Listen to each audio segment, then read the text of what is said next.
The story begins in a workshop. A blonde-haired kid named Bernie felt happy to see his creation finally completed. He believed it would make life more convenient for everyone around him. In front of him stood a lamp with a colored stone inside. His siblings, Cliff and Lucille, walked over to see if Bernie had made something new again. Cliff mentioned that Bernie was already famous in town, with people saying he was a big help. A proud Lucille hugged her little brother. Bernie said it was not that amazing. Their father told him to be more proud because he was their family's pride and joy. Bernie felt even happier after hearing that. With the power he gained as a magical tool engineer, Bernie swore he would protect the country and the family he treasured. In another world and another timeline, a tired man woke up after his smartphone alarm rang loudly. It was another day for him to go to work, even if he felt like he was not living for anyone at all. At his job, he was always given last-minute tasks. He wondered why he even stayed in that place. Everyone else went home, but he stayed until midnight to finish the work thrown at him. After clocking out, he rushed to catch the last train. Just when he thought he had made it on time, he suddenly felt dizzy while climbing the stairs. He missed a step and fell all the way down. As people around him panicked, the man tried to move but could not. His consciousness slowly faded and he understood that he was going to die. As he blacked out, memories from his childhood appeared. He remembered building blocks alone. His parents died soon after he was born, so he was placed in an institution. The people there were kind, but as he grew older and watched other kids leave with new families, the loneliness of having no blood relatives grew stronger. After graduating from high school, his heart still felt empty while he worked for a harsh company that used him without care. He wondered what the purpose of his life even was. Tears fell as he remembered everything. He tried to crawl toward the light. If a next life existed, he wished he would be born into a loving family and learn to care for someone like himself. As he grabbed the light, he slowly gained consciousness. He woke up and realized someone was calling him Bernie. He felt confused, especially when he noticed his soft baby cheeks. His mother told him it was time for his milk. The protagonist stayed confused as she lifted him up. His father asked Dorothy if he could feed the baby, thinking their child would enjoy it. The protagonist tried to ask if he was in a hospital, but only baby sounds came out. He felt shocked because he could not speak properly, and he wondered why a woman was carrying him. Dorothy then blamed her husband Scott for startling Bernie. When they placed him on the bed, the protagonist realized he had turned into a baby. As he drank milk from the bottle, he started to think he might not have died at all. The place looked strange and unfamiliar, and he guessed it might be a foreign country. After looking around more, he concluded it felt more like a fantasy world. He thought he had died, yet somehow he had become a baby in an unknown place. He wondered if he had really been reborn. He then realized that the man and woman in front of him were now his parents. Suddenly, someone knocked on the door. Two kids came in and called out to their parents as they showed a golden flower they had brought home. Dorothy said it had the same color as Bernie's hair. The kids said they found it at a street stall and used their money together so they could buy it as a gift for Bernie. When the protagonist heard them call the couple Mama and Papa, he assumed the two kids were his older siblings, but the flower was not their only gift. The older sister leaned toward Bernie and asked him to watch closely. She stood still, raised her hands toward him, and said the word blessing. Light formed into butterflies that floated around her. Watching this calm but bright sight, the protagonist guessed that his sister had used magic. She then said she was finished and wished for Bernie to have a future filled with steady happiness. Dorothy and Scott were surprised that Lucille could already use blessing magic. Lucille said she worked hard to learn it the day before for Bernie. Her older brother Cliff called her unfair for showing off by herself, and said he also wanted to show Bernie how cool he was. Lucille reminded him that his skill was swordsmanship and that it would be dangerous to show it inside the house. Cliff then promised Bernie that he would show his swordsmanship later, and that no matter what happened, he would always protect him. Lucille said she could protect Bernie on her own with her magic. Cliff insisted that he would be the one doing the protecting. Bernie watched the two of them argue while resting in Dorothy's arms. Scott gently patted the older siblings on their heads and said they had grown into fine children. The two looked at each other and smiled. Cliff made it clear that he was always Lucille's fine older brother. Lucille said he should accept moments like this with grace.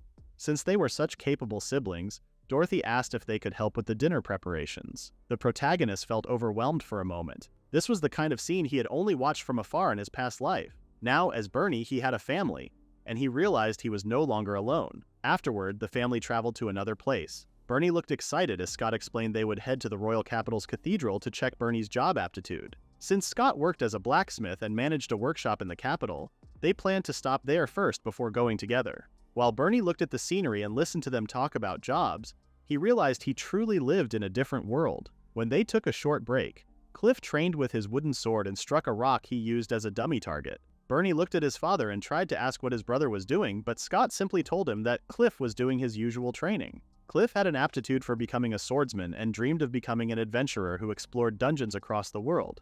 Scott also mentioned that Lucille had an aptitude for becoming a mage and already showed talent in using magic.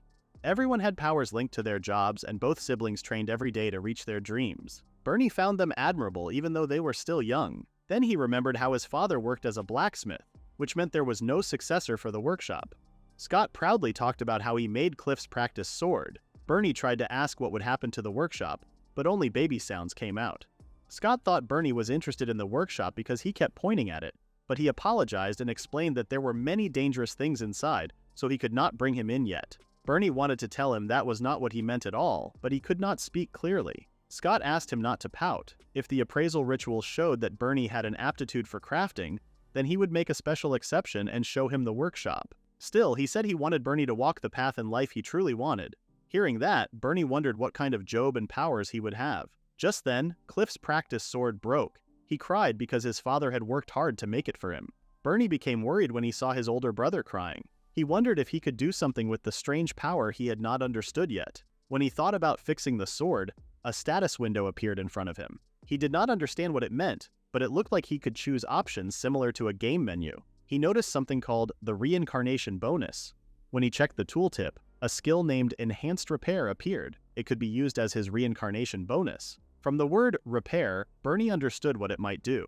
Since he now lived in a world with magic, he felt that fixing the sword could really be possible.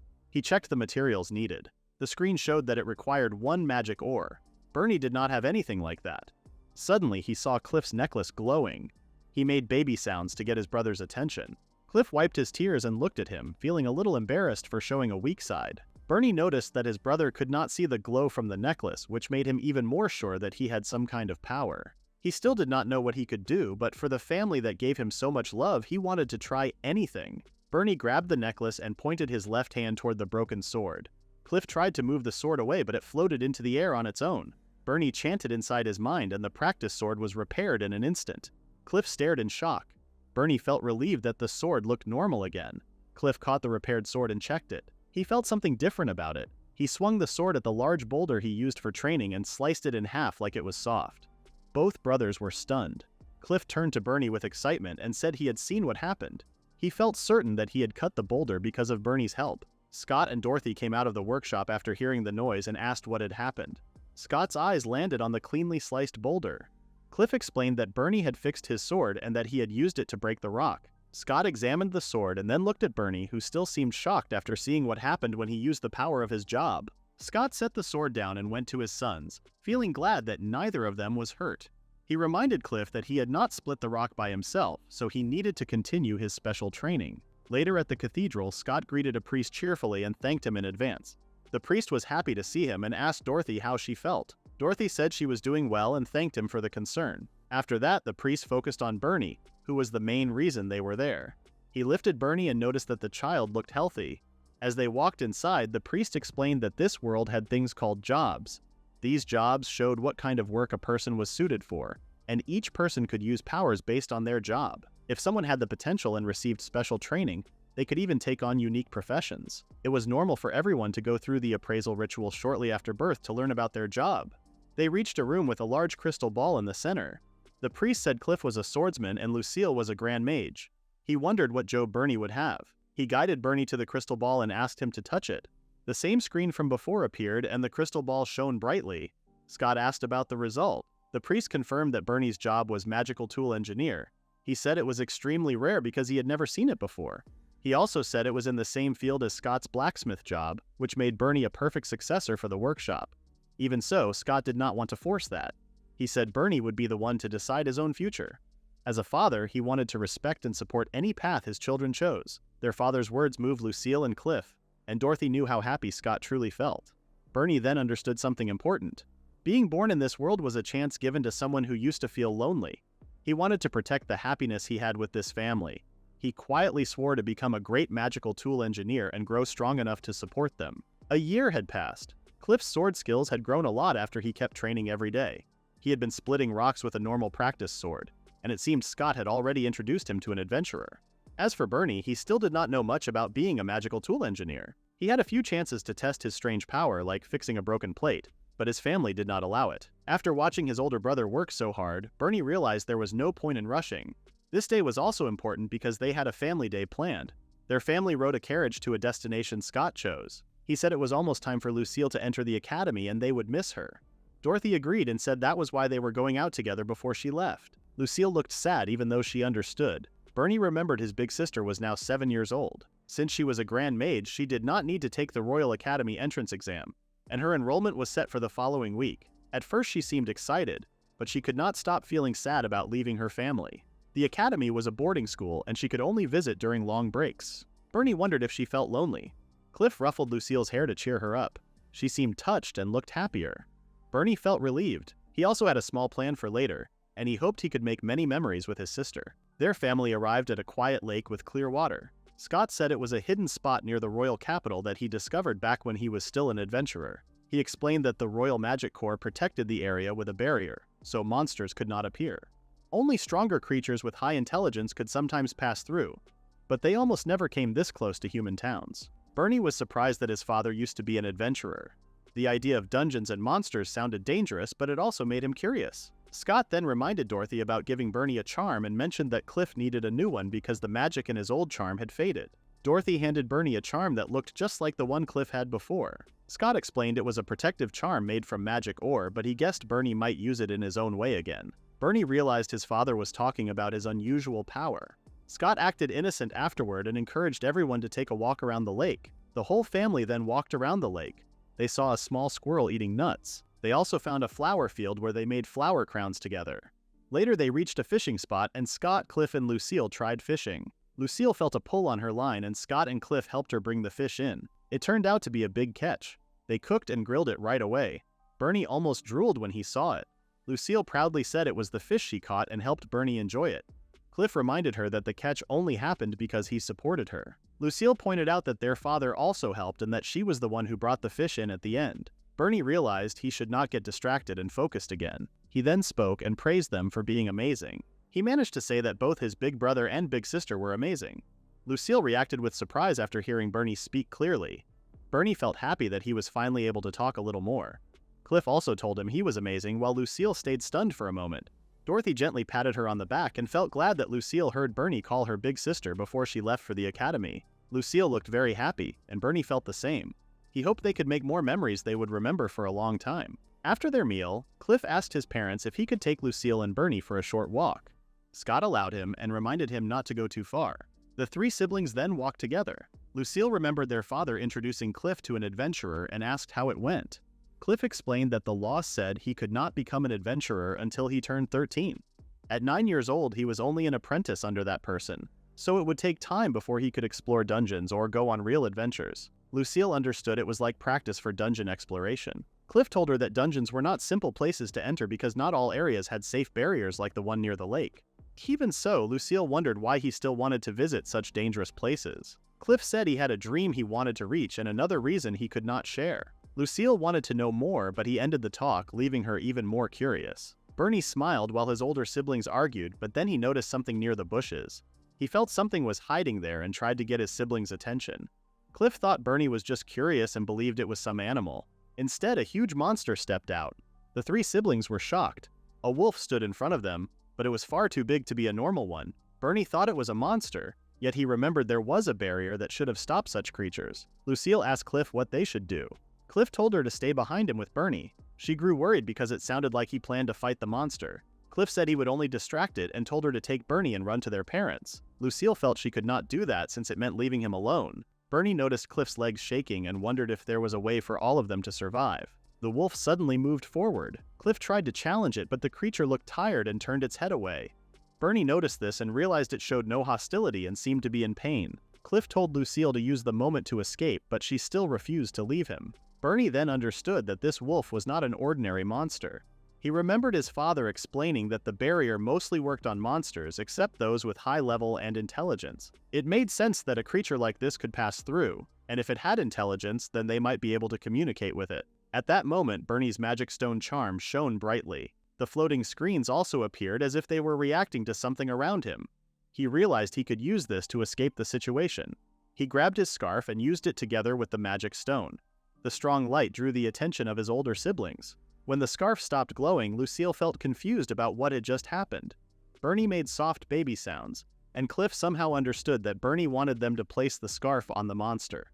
Bernie confirmed it with more baby sounds. Lucille tried to stop him because she thought it might be dangerous, but Cliff trusted Bernie since the monster was not attacking them at all. As Cliff walked closer to the wolf, he apologized in his own way for pointing his sword at it earlier and promised not to harm it as long as it stayed calm. To show this promise, he asked the wolf to wear the scarf. The wolf lowered its body in a quiet and gentle way. Cliff thanked it and said the scarf he was putting on the wolf was his little brother's work.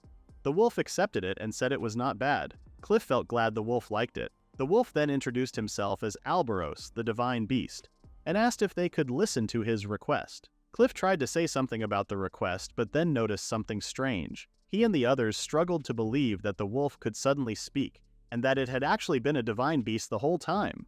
Albaros realized his words could be understood because of the scarf, and he asked Bernie if that was right. Bernie felt glad that the translator he made worked, but he wondered what this divine beast wanted. Lucille then asked Albaros if something had happened to him because he looked like he was in pain. Albaros explained he had fallen ill and had gone to the lake to rest, but he lost control of his body. He asked if they had potions with them. Lucille assumed it was caused by magic poison. Cliff asked what that meant. Lucille explained it was a poison that contaminated the magic flowing through the body. When that happened, a person would slowly lose control of their body. She said magic poison could occur naturally or could be created near them. Cliff then understood how serious it was. Lucille said they needed to tell their father so he could report it to the Royal Magic Corps right away. Before that, she asked Albaros not to move. With her hug, she used her healing magic on him. Albaros thanked her and said he felt better. Cliff was surprised she could use healing magic. Lucille said she had not mastered it yet, but she learned the basics for family emergencies. Cliff said she was amazing. Albaros thanked them for helping him and asked if there was anything they wanted. Lucille did not hesitate to ask the divine beast to live with them. Both Cliff and Bernie were shocked. Bernie assumed she had a clever reason, but Lucille only wanted to keep a pet dog at home. The others were speechless. Cliff pointed out that Albaros was not a dog and had his own will. To their surprise, Albaros was open to the idea because he had been interested in living in human society. Soon after, the siblings brought Albaros with them and asked their parents if they could take him home. Scott asked his wife for her thoughts. Dorothy agreed because she believed it would bring good attention to the workshop. Bernie could not believe his mother planned to turn a divine beast into a mascot. Cliff even started calling Albaros by a short name, Al. Scott became more interested in the scarf Bernie had made. He believed Bernie had worked hard to protect his older siblings. He lifted Bernie and thanked him. Since everyone agreed, he realized he had no choice but to welcome Al into the family. Al said it was his way of thanking them for helping him. From that moment, as part of their family, he promised to protect them all. The family grew, and many years passed. Lucille went to the academy. Cliff continued his sword training. Bernie began practicing his powers. They each walked their own path to reach their goals. Meanwhile, in a mansion, someone received a report that the source of the magic poison outbreak from years ago had been handled. Still, there were signs of it happening again. They planned to investigate the area with the Royal Magic Corps and asked for Lord Zolian's approval. The man named Zolian smiled when he heard the words magic poison. One day, Bernie was told by his father to deliver something quickly, and the reward was 1 magic ore. Bernie felt excited and asked Al to come with him. On the way, Al noticed how eager Bernie was about the reward. Bernie explained that magic ore was important for someone like him who worked as a magical tool engineer. Over the past few years, Bernie had slowly understood the real power of his job. It was useful for creating and fixing things, yet there were conditions when making items with special functions. The first condition was recipes and levels. He needed to unlock recipes that showed the materials and methods he had to use. These recipes unlocked as his job level rose, so Bernie was leveling up through normal repair work. The second condition was magic ore. No matter how high his level became, magic ore's power was needed to add special functions. But mining output had dropped and prices had risen a lot, so getting magic ore had become difficult. Pocket money helped, but it would still take a long time for Bernie to buy some on his own. Al reminded Bernie that everyone knew how hard he always worked. The two finally reached the nearby town. Bernie looked around and found the place where he needed to deliver the item. After finishing the task, Bernie thanked Al for helping and asked if they could stop somewhere for dinner. Al suggested having T-bone steak, and Bernie agreed to spend the money he had saved for magic ore. They soon entered a restaurant where an auntie welcomed them. Bernie ordered omelet rice and a T-bone steak. The auntie said she would ask Dorothy to bring their meals. Dorothy then peeked out from the kitchen and waved with a smile. Al felt relieved that Dorothy seemed better. Bernie agreed since her health had been weak before, but it looked like it had improved lately. He heard she was now the ace of the diner. As he thought about it, he realized she had grown healthier ever since Al joined the family. He wondered quietly if a divine beast carried some kind of blessing. When Al asked if something was wrong, Bernie said it was nothing. Just then, the diner auntie welcomed someone. It turned out to be Cliff, and a girl named Petty. Cliff said it was a coincidence seeing them and asked if Bernie was helping their father again. Bernie said he had just finished. Petty said it had been a while and asked if they could eat together. Cliff assumed Petty would have the same turkey burger he wanted and went to place their order. Bernie leaned toward Petty and whispered his apology for ruining their date. Petty blushed and said it was fine. Cliff returned and tried to ask what Petty wanted to order but became confused when he saw her red face. Petty told Bernie that she and Cliff were only comrades. Cliff confirmed that with a straight face, which only made Petty sad. Al remembered that the two of them were already 14 and part of the adventurer team called Kangaroo. He said young men and women usually had chances to get close, but Cliff did not seem to notice anything. Bernie reminded him that Petty was the daughter of Zach, the leader. Zach loved his daughter but also liked Cliff, and Cliff saw Zach as a second father. Maybe Petty also thought of Cliff as family. Bernie then asked his brother if he was going on a quest later. Cliff said no and shared that they had just finished a herb gathering request and were heading back to the guild to report. Petty tried to add that they would go gather magic ore next, but Cliff stopped her and covered her mouth with his hand. This made Petty flustered. Bernie was sure he heard her say magic ore gathering and glared at his brother. Magic ore was expensive to buy, but gathering it directly cost nothing. If he could get his hands on some, he could use the recipes he had unlocked and level up. He tried to ask his big brother something, but Cliff did not let him finish and refused.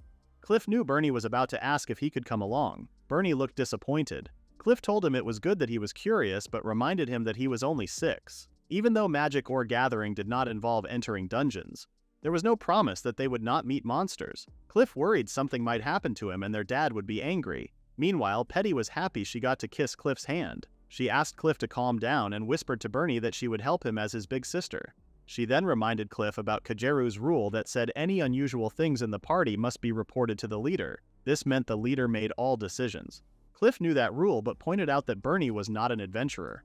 Just then, someone served their food and said it was fine. It was Dorothy. She reminded Cliff that he also used to run around everywhere when he first started. If he was that worried, he should protect his brother himself. Cliff said that was already expected. Dorothy also reminded him that Scott was once part of Zach's team, and if Zach allowed it, then Scott would agree as well.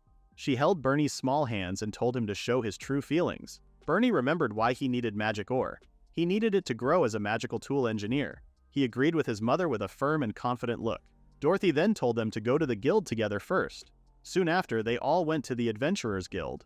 It was Bernie's first time there. He reminded himself not to get carried away, and to get acknowledged by the leader first. Cliff asked him to follow him to an attached inn that Kaguru used as their base. He said it might feel scary at first, and told him to act normal. Petty said the leader might look tough and a bit like a gang boss, but he was not like that at all. Bernie wanted to say that her words did not help much. They soon reached a door, and the two young adventurers led the way inside. Everyone felt relieved to see them return safely. Bernie held his breath when he saw the man in front of him with an eye patch. He was the leader of Kaguru, Zach. Petty called him a worrywart.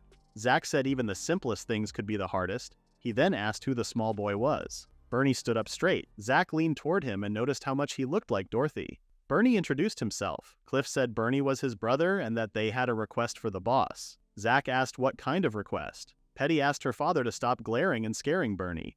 Zach said he was not glaring and asked again for the request. Bernie raised his voice and said he wanted to join Cliff and Petty on their magic ore gathering quest.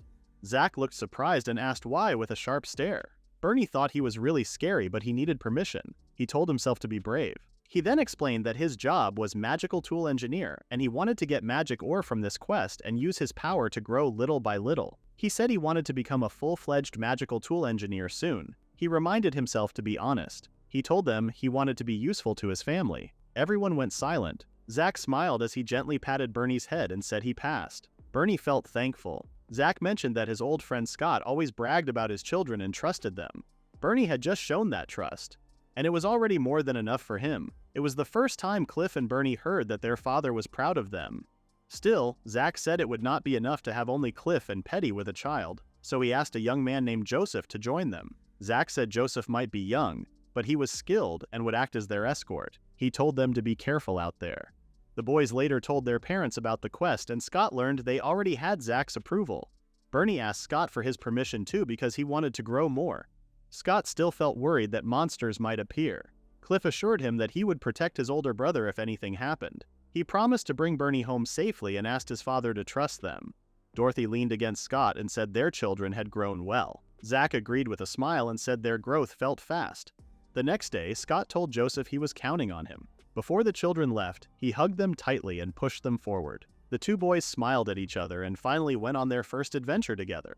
On the road, Joseph drove the carriage and said it would take 2 hours to reach Rodneo Valley where the magic ore could be found. He suggested they rest their bodies while they could. Cliff thanked him. As they traveled, Bernie noticed a no-entry sign on a nearby path. Al reminded them that the path led to the place where they first met. Bernie guessed it was related to the magic poison. Joseph explained that 5 years ago, when the magic poison was confirmed in that forest, the Royal Magic Corps investigated it for a full year. The trade routes were declared safe, but the forest and lake areas were still believed to be contaminated. Bernie understood why the place was off limits. Even so, it was where he first met Al, and the memory made him feel sad. Soon after the group reached their destination, Joseph told the younger ones it was time to gather the magic ore. Bernie felt excited, but an ominous shadow quietly watched them from a safe distance. Bernie looked around Rodneo Valley with curious eyes. He thought the place looked beautiful as he finally saw where the magic ores came from. Joseph warned the group that low-level monsters sometimes appeared and told everyone to stay alert. Their first task was to find the ore deposit. Bernie asked to handle that part because he wanted to use something he had prepared. He took out a compass bracelet. Cliff remembered how Bernie had stayed up every night making something and wondered what it was. Bernie activated the compass and a bright light came out of it and pointed in one direction. Petty looked toward the light, trying to understand its purpose. Bernie explained that it was a magical tool that detected magic ore and showed their location. He believed it would help them with the search. Joseph thought the tool was impressive and wanted to see what it could do. Bernie guided the group as he followed the light. After some time, they reached a vein filled with magic ore. Everyone felt impressed. Bernie felt proud because the effort he put into processing the magic ore from his errands had been worth it. Joseph said the magical tool was useful and wondered if Bernie could also make weapons. Bernie said his job had limits, but if he had the right materials, it was possible. Cliff confirmed that his sword had been made by Bernie. Joseph hoped he could receive one as well. Since they had found the quarry, he told everyone to hurry and gather the magic ore. Everyone dug up some magic ore. Petty tried to reach one piece when Cliff casually helped her from behind, which made her blush. Joseph watched them and laughed.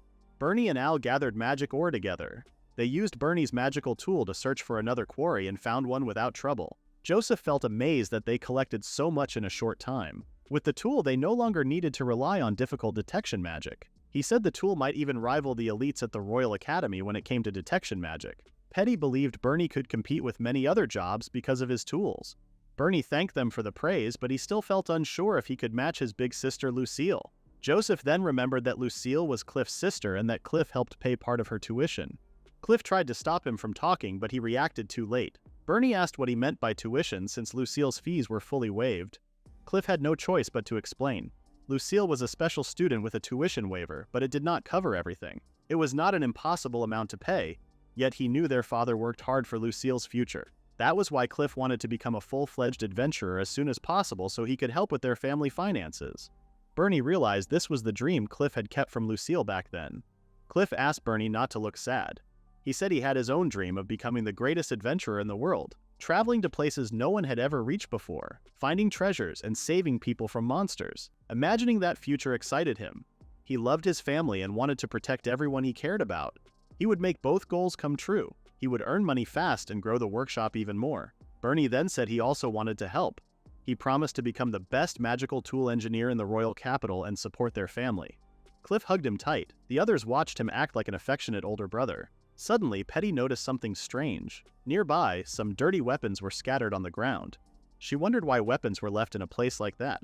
She asked Joseph to take a look. Joseph thought they were abandoned weapons from people who had encountered monsters. He believed those people might still be nearby, and since they had gathered enough magic ore, he suggested that they retreat soon. As soon as he told everyone to move out, Al growled because he sensed something nearby. Joseph quickly ordered everyone to prepare and pulled out his sword.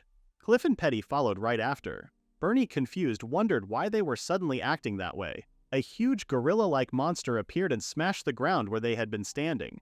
Everyone managed to dodge just in time, and Al swiftly carried Bernie away. They were all shocked to see the monster roaring at them with anger. Joseph anxiously wondered why such a creature was in the area. The monster started punching everything around it. Al told Bernie to get on his back because they needed to leave right away. Joseph responded by telling him to leave the monster to them. He and the others urged Al to go as they began fighting the monster. The creature became heavily wounded, but it quickly fought back. It struck at Joseph with its claws. In that moment, Joseph noticed the monster's wounds healing. Cliff jumped over the monster's head and warned the others not to give it any chance to recover. The monster noticed him and punched him away, sending him toward a nearby cliff. It then turned to Petty. She tried to defend herself but was easily kicked back and rolled across the ground. Bernie worried for both of them. Joseph threw a smoke bomb at the monster, blocking its sight. He told Cliff and Petty to take Bernie and Al and escape. They were shocked. He told them to go to the royal capital and call for help. He would hold off the monster until then. Petty insisted they could not leave him because he would not be safe. Cliff also wanted to help. Joseph told them not to act foolishly. He said it was the duty of elders to protect children, which was why the leader sent him with them for moments like this. He urged them to leave before the smoke faded, giving them no choice but to listen. Joseph confronted the monster alone. Everyone understood he planned to die by himself. Bernie knew it too. If they stayed any longer, Joseph's resolve would be wasted. Even so, Bernie could not leave a comrade behind. A part of the cliff suddenly broke and rocks fell toward Bernie. Al quickly blocked the falling stones. He explained that the monster was an abnormal species that could overwhelm even him if he tried to fight while protecting everyone. He told Bernie to choose whether they would escape or continue fighting. Bernie's magic tool then shone brightly and pointed at something. It reacted to an object buried under the newly exposed cliffside. The light was strong, so Bernie believed it was not normal magic ore. He could only assume it was a great magic ore. With that, he felt he might create something to turn the situation around. He looked around and noticed the abandoned weapons. He told Al to act. Al immediately moved and attacked the monster, pushing it back toward a nearby cliff and pinning it down. Bernie asked Joseph if he could stall the monster for 3 minutes. Joseph grew angry and repeated that they should escape. Bernie held his hands and said he still had his magical tool engineer skills. He reminded him that they were a party, so Joseph should not die alone because they would all live and return together. He asked Joseph to trust him. Everyone was surprised by Bernie's sudden burst of emotion. Joseph laughed, and Bernie told him it was not something to laugh about. Joseph said Bernie was right. After being told that if he could not trust his comrade, he would be nothing but someone weak. He hoped Bernie could make him a good weapon once they returned to the royal capital. In the worst case, he wanted Bernie to retreat with Al and asked Cliff and Petty to help. The two agreed. Joseph then said he would buy Bernie 3 minutes. They all raised their swords for his sake. As Al distracted the monster, Bernie first told everyone that he would work with Al to create a magical tool and asked them to buy them 3 minutes.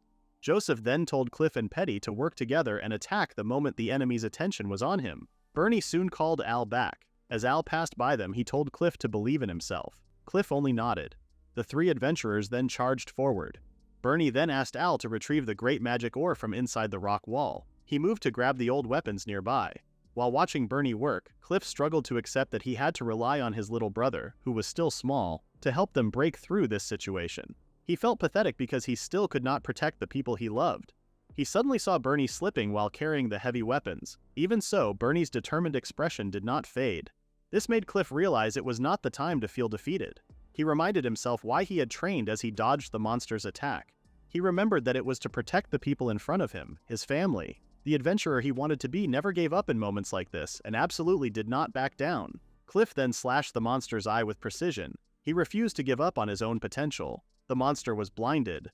Joseph noted that Cliff had made a serious mistake by acting on his own, but he still praised him and instructed Petty to attack next. While everyone else fought the monster, Bernie gathered everything he could. At that moment, a magic ore dropped into his arms. Al returned just in time. Bernie was amazed to see the bright light coming from the great magic ore. He then began combining it with the weapons. The monster swung its sharp claws and let out a loud roar. It then charged at Cliff. Bernie worriedly called out to him. Cliff remembered Al's words about believing in himself. To his own surprise, he decided to block the monster's attack and caught its claws with his sword. He was pushed back by the force until the other 2 joined him and helped block the claws. The 3 of them tried to push the monster back, but they were still overwhelmed, and their weapons broke at the same moment. The monster then swung its fist and sent everyone flying to the ground. As they lay unconscious with their broken weapons scattered around them, the monster smirked and tried to look for Bernie, but he was nowhere to be seen. Still, Cliff told the monster that it was a shame that it lost. Flying over the monster, Bernie thought he would not waste the chance everyone had given him. He held a cannon on his shoulder and fired a shot toward the monster. The monster stood still and looked confused as the beam of light pierced through its chest. A hole opened in its body and it fell to the ground with a heavy thud. Bernie wondered if that finished it. Then something burst out from the monster's wound. Cliff told the others to cover their mouths because it was magic poison. Bernie felt confused and wondered why magic poison appeared in the area. The thick mist suddenly flew away to another place. Bernie tried to ask if it was over, but Cliff hugged him tightly. Bernie did not understand what was happening until Cliff cried with relief because his little brother was safe. Bernie cried too and said it was time to go home. Even so, for an unusual monster and magic poison to appear in a place that was considered safe, Joseph felt that something was going on. Still, since they had survived, that was enough for the moment. In the nearby woods, a hooded man with a pair of distinct earrings sounded disappointed with what happened. The incident in the Rodney Valley finally came to an end. It was decided that the entire valley and the forest would be sealed. Cliff, Bernie, and Al returned home looking worried. Instead of scolding them, Scott and Dorothy welcomed them with a warm hug. Their peaceful daily life was supposed to return. Bernie made a new sword for Joseph and Petty. He even shared their story with the people at the diner. One day when he went to the diner, he noticed how empty the place was even though it was lunchtime. The auntie said the place was reserved for Bernie again, teasing that he was the only one visiting. She explained that ever since the incident where Bernie and the others were attacked, customers had stopped coming and it had been a while. Bernie remembered that most of the customers were adventurers. Auntie confirmed it and said many of them had moved their bases from the royal capital because the Rodney Valley, where magic ores could be mined safely, was now sealed. Shops that relied on adventurers for business were struggling. Bernie and Al felt sad when they heard that. Auntie apologized for bringing up something gloomy and asked if they wanted to order something. As they went back home, Al thought the magic poison was still being studied. Its effects had already spread across the royal capital, and the solution would not be easy. He wondered if he could do anything to help. Al hoped there would be a reason for adventurers to stay in the city. When they reached their house, they noticed a crowd gathering in front of it. Scott saw the group and said it was the right moment for him to return. Bernie asked what was going on. The adventurers asked if he was Bernie and wanted to know if he could make weapons for them as well. They said they heard about him from Kagaru's Joseph and that his weapons were known as the best in the royal capital. Bernie felt happy hearing that. Then he realized something important. If the weapons he made became popular among adventurers, people might start coming to the capital to get them. If that happened, it would help the workshop grow and would support his father too. He realized there was something he could do as a magical tool engineer. He asked his father to let him take on the work. He said he would take full responsibility and would make the weapons for everyone. Scott smiled with pride and patted his son's head. He said he would help as well and asked if Bernie was ready, since things would get even busier. The adventurers excitedly listed their orders, but Bernie asked them to calm down first. Meanwhile, at the academy, a hooded person met Professor Evans, who specialized in ecology and had been studying magic poison for many years.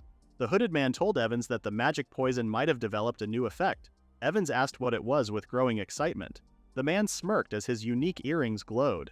He was the same man from earlier. He looked out the window and saw Lucille sitting on a bench with a friend. He asked Evans to cooperate with his experiment. It had been a while since the incident at Rodney Valley, but Bernie felt that things were only getting worse.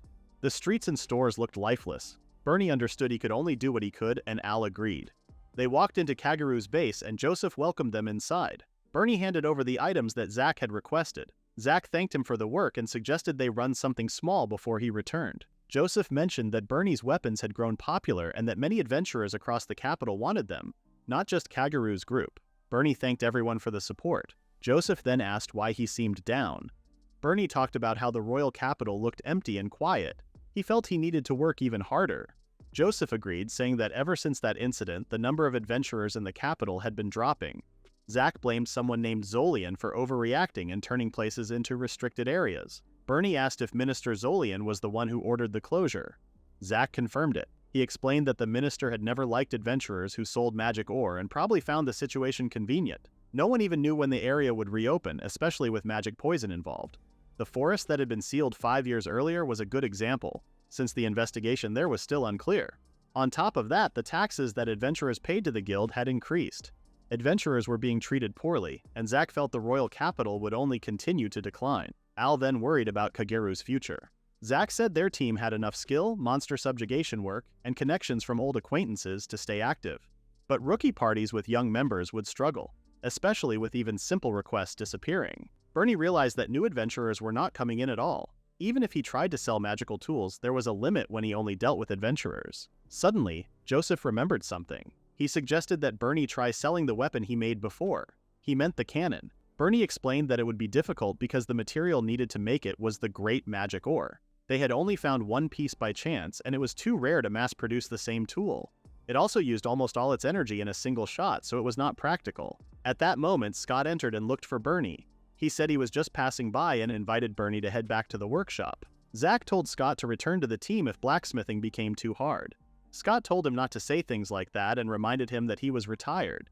Zach wished both of them well, and Scott agreed. On the way, Scott asked his son if he had been worried about something. Bernie said he had only been thinking about how to spread magical tools beyond adventurers. Scott thought his son was kind and wished he could also do something useful. While thinking about it, he noticed a letter in their mailbox. After reading it, he learned it was from Principal Regal. The principal shared how impressed he had been with the staff Lucille used because of its fine craftsmanship. He was formally requesting 50 of their staves for the school. Bernie was shocked they wanted so many. The principal also asked them to accept the magic ore that would appear from a magic circle shown in the letter. A magic circle suddenly appeared nearby and dropped magic ore onto the ground. Bernie called out to his father, and this moment made Scott realize he finally had something he could work on. He wanted to show his sons a strong back they could rely on. He asked for Bernie's help, and the two returned to the workshop with excitement. Meanwhile, at the academy, a bird with a letter tied to its leg flew across the sky. Lucille sat on a bench with her friend and mentioned how nice the weather had been. Her friend agreed and said it felt perfect for lunch in the garden. Lucille took out a sandwich and her friend noticed it was the Academy's famous limited edition sandwich. She said Lucille was lucky to get one. Lucille said she had rushed to buy it, but she still missed home-cooked meals. Her friend reminded her they would soon go home for summer break, and Lucille said she was looking forward to it. Just then, the bird flew toward them. They noticed the letter on its leg, and when it landed on Lucille's hand, she realized it was from her father. She read it and smiled. Her friend guessed it was good news. Lucille said it was and explained that the principal had asked her father for something. Her father and little brother would come to the academy to deliver it, and she wondered if they could all meet. Her friend remembered that Lucille's father was a blacksmith. Lucille confirmed it and said that just the other day, when she used her father's handmade staff in magic practice, the principal had approached her and said the steady magic flow was possible because of the tool's quality. She never expected the principal to make a request to her father. Lucille then gave her blessings to the bird and it happily flew away. Her friend said she was glad Lucille would see her family after a long time. Lucille said she truly felt happy about it. On the way to their next class, they walked past a group of bull-like monsters kept behind fences. Lucille's friend thought it was strange that the academy kept monsters inside the campus. Lucille remembered they were used for ecological research. She said that even though magic kept the monsters from acting wild, it still felt stressful to be near them. They then noticed a female student feeding the monsters with medicine that she poured into a pan. She treated the creature with calm and steady movements. Lucille's friend remembered that the students who handled the monsters were from Professor Evans' class. She thought that if it were her, she would be too scared and would probably run away. As they continued walking, one of the monsters suddenly began to rampage. Lucille tried to call for a teacher, but the girl from earlier used a magic spell to calm the creature. She soothed it and helped it settle down with slow breathing. Lucille and her friend were stunned. The girl not only stopped the monster, but she also used calming magic without chanting. Even so, Lucille doubted it was normal magic because she did not sense any magical power. It felt like the girl was communicating with the monster itself. The girl kept calming the creature until it finally relaxed. Lucille felt impressed and wondered if the girl had some natural ability. She went closer and asked about the skill she used. Lucille introduced herself as a student from the Magic Studies department and asked for the girl's name. The girl said her name was Gina, then ran off while apologizing. Lucille's friend wondered why Gina left so suddenly. Meanwhile, Scott, Bernie, and Al went out to find and gather materials. Bernie tried to help with chopping wood, but he was too small to do it well. He also noticed how hard his father was working. Days passed, and even Bernie stayed up all night helping. Dorothy kept coming back to bring them food. Soon they finally finished the bulk order. Scott said it was all thanks to Bernie staying late and helping out. Now they only needed to deliver the staves to the academy, but moving so many would be difficult. Bernie said he had a good plan to solve the problem. He found a recipe that needed a large leather bag, iron materials, and magic ore fragments. Scott quickly got the bag and the iron, and said they still had some magic ore fragments left from making the staves. With all the ingredients ready, Bernie focused on his magic. In an instant, a new suitcase appeared. Scott said it only looked like a normal bag. Bernie laughed and said it might look that way. He opened the suitcase, picked up one of the staves, and placed it into the suitcase's subspace, where it disappeared. Scott was surprised. Bernie explained that this was a high-capacity bag that could carry even the largest items easily. Scott got excited and lifted his son in the air. Bernie asked him not to treat him like a child. Scott laughed and reminded him that he was still a child. He felt happy to have his little magical tool engineer with him. Once the packing was done, it was time to rest. The next day at the academy, the monsters kept behind fences started giving off thick mist and had bloodshot eyes. Soon after, Scott, Bernie, and Al arrived at the academy safely. Scott expected the recipient to pick up the items in front of the gate. He looked around and noticed the guards. One of them turned out to be Will, an acquaintance of Scott. Will was happy to see him. Scott introduced Will to Bernie as a former colleague from Kaguru. Will was also glad to see Bernie, who then introduced himself and Al, his divine beast. Al told the guard he could pat him. Will was shocked because it was his first time seeing a divine beast, and even more surprised that it could talk. While petting Al, Will asked why they came even though he had already seen their names on the visitors list. Scott said it was a request from the principal and asked for entry. Will still found it hard to believe that a former adventurer had become a respectable blacksmith. Curious, Bernie asked what kind of adventurer his father had been. Will recalled that, unlike himself, Scott had been a promising adventurer, and almost everyone in the royal capital knew his name. Will quit because he felt his abilities were limited, but Scott quit to support his family with a stable job. Will found that choice admirable. Bernie had not known his father did it for their family. Even so, Will noticed that Scott looked better and more confident than before. Scott told Bernie that he would deliver the staves to the principal and that Bernie should meet Lucille first. He asked Will if that was all right. The guard confirmed it. Will then watched them enter the academy. Right after, the hooded person appeared behind him. Inside the academy, Bernie was impressed by how spacious the place felt. Al asked if Bernie received a message from Lucille about where to meet. Bernie checked the new letter and said they were going to have lunch in the garden, and a map was attached to guide them. Suddenly, they noticed people staring at them. Bernie had already explained things to their acquaintances in the royal capital, but to anyone who was not an adventurer, Al might look like an ordinary monster. He understood why people looked at Al that way. Still, Al was his family, and having a family member judged like that felt wrong. Al suddenly licked Bernie's cheek and reminded him not to worry about it. Meanwhile, in the garden, Gina still felt bad for running away from the girls. She reminded herself it had been her chance to make friends. She remembered how they saw her talking to the monsters and still tried to reach out to her. As she sat there, she noticed Bernie and Al walking by while talking. The sight surprised her. The two then sat near her since it was the most open spot. Gina could not believe someone else with the same ability as hers might exist. She called out to Bernie and asked if he could talk to creatures. Bernie said it was only because of a magical tool that worked as a translator. After hearing that, Gina's excitement faded.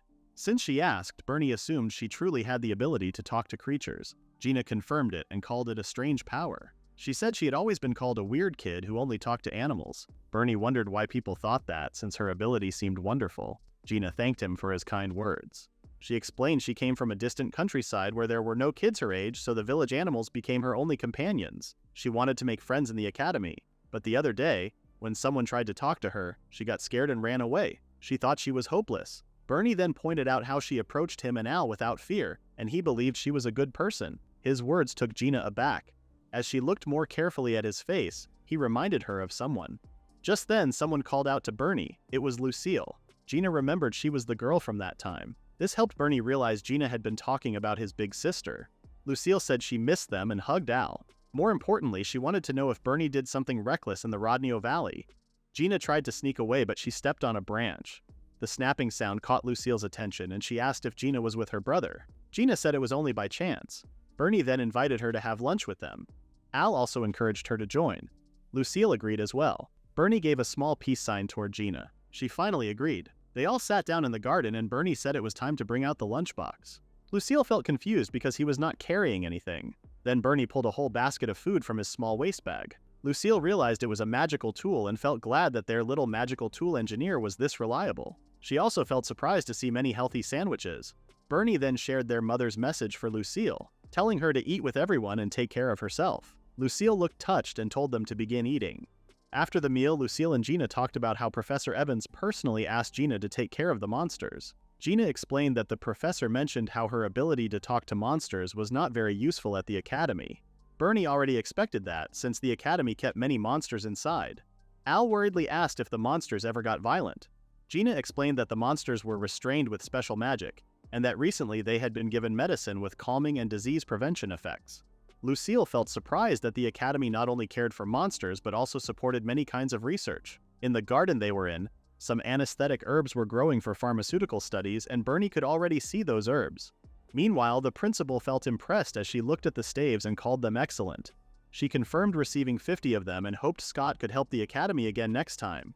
Scott felt honored to be at her service. The principal then said that Lucille's achievements were remarkable. Scott asked what she meant by that. She explained that Lucille's grades were excellent and she was recently awarded for breaking the winning streak record in a mock battle. Lucille was not satisfied with just being a grand mage. The principal believed it was the result of her steady effort. Scott felt glad to hear his daughter was working hard. The principal told him to rest easy and leave Lucille to them. Scott trusted her and excused himself. However, the moment he opened the door, the hooded man appeared in front of him. The man mentioned how late he arrived but said it was still fine. He tapped the door and a magic circle slowly formed. Scott asked who the hooded person was. Outside, Will lay dead in his own blood. The hooded man said he did not want to disturb the principal or Scott. He called Scott by his full name and even mentioned Bernie's name. Cold sweat ran down Scott's back, and he angrily asked how the man knew both his name and his son's name. The hooded man said Bernie had bothered him the other day, so he came in person. He cast something and the monsters kept inside the academy began to grow. The nearby students screamed in fear. Bernie and the others heard the screams. They saw a large group of students running away and told them to run too. Bernie wondered what was happening. Lucille realized the students were fleeing from the direction of the monster care facility and feared the worst. Gina could not believe what she saw. The monsters she cared for were now huge and wild. She wondered why they were acting like that. Bernie then noticed the monsters had magic poison. Lucille raised her staff and said they did not have time to hesitate. Gina stopped her and said she would handle the monsters herself. She tried to calm them. Their eyes returned to normal for a few seconds but turned dark again. They kept rampaging and charged straight at Gina. Lucille saved Gina and cast her spell Ice Freeze. Shards of ice formed around the monsters. Lucille said she would freeze them completely. Gina asked her to stop and said the monsters were not bad children. She blamed herself for not taking care of them well enough. Tears fell as she begged Lucille not to kill them. Lucille paused, but another monster tried to hurt a nearby student. Al arrived just in time and pushed the monster away. He bit its horn and threw the huge creature aside. He told the student to escape. Bernie helped with the evacuation. He tried to find a way to calm the monsters without defeating them. He searched for an answer to the magic poison. One of the monsters tried to stomp on Lucille and Gina. Lucille quickly used enhanced defense. She hoped she could slow the monsters long enough to cast healing magic on them. Bernie heard her idea and wondered how he could paralyze the monsters. He noticed some herbs nearby. He called to his sister and told her he would make a tool to stop the monsters from moving, so she needed to hold on a bit longer. He said he learned the strength of teamwork in Rodneo Valley and hoped they could combine their strengths now. Lucille saw how confident he was and trusted him. Bernie promised to restrain the monsters no matter what and rode Al away to prepare. Back in the principal's office, Scott faced the eerie hooded person. Bernie asked Al to take him to the place where the anesthetic grass grew. On the way, Al noticed injured students crying and asking for help. He realized there was still a bit of time, so they hurried forward. They reached a small garden where Al smelled the scent of anesthetic grass. Bernie searched the area and found the plants quickly. He then pulled out the magic ore charm. Al told him he would go back to rescue the students who were left behind and asked if Bernie would be fine alone. Bernie said he would finish fast and join him soon. As Al left, Bernie opened his status window and stared at the nearby bench. A student collapsed to the ground because she could no longer move from her injuries. A monster tried to rush at her. Al reached her just in time, grabbed her and brought her to safety. He kept her calm and then ran toward another monster and tackled it. The students were shocked because the monster they feared earlier was now the one helping them. Al fought by himself, but he was pushed back and got stabbed by another monster's horn. The students began to panic and wondered if it was right to keep running while Al was struggling. Al was close to being overwhelmed, but several students returned and protected him with defensive magic. The boys said they also had something they could do. Even the girls stepped forward and said that they could help defend the academy together. Al was surprised to see them act with such determination. At that moment, Bernie came running back and said he was done. Meanwhile, as Scott faced the hooded man, he heard the screams from outside. He grew angry and asked what the hooded man had done. The man said it was only an experiment and he would not let Scott or the principal interfere. He planned to make sure Scott could not interfere at all. Wind magic wrapped around Scott to trap him and tear him apart.